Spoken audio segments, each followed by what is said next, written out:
Well, Hurricane Katrina brought a lot of devastation to especially to the South Slidell area, where we had 3 school buildings that were devastated by the storm.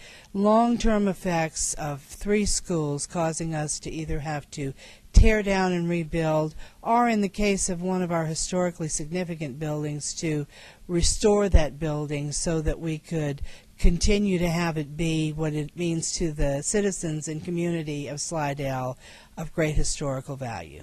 Brock Elementary School is one of our oldest schools.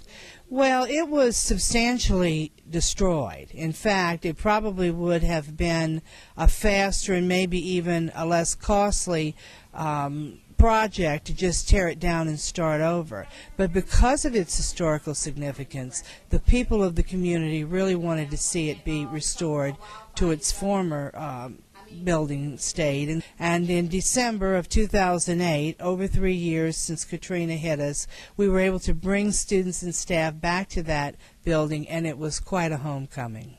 Salmon High School, which was probably the most damaged school building we had to tear that down and start over. We built a temporary campus for those students with FEMA's help right there on their baseball field, so they're on their original campus site, and then they're able to see that new school go up before their very eyes as they look out the windows of their classrooms. So the process does work. It may not always go as quickly as we'd like to have it, but along the way, we've met some very nice people in the FEMA organization who've tried really hard to help us, and all in all, we're very pleased that we've been able to work with this organization and to be at the point where we can all be happy with the results of our efforts.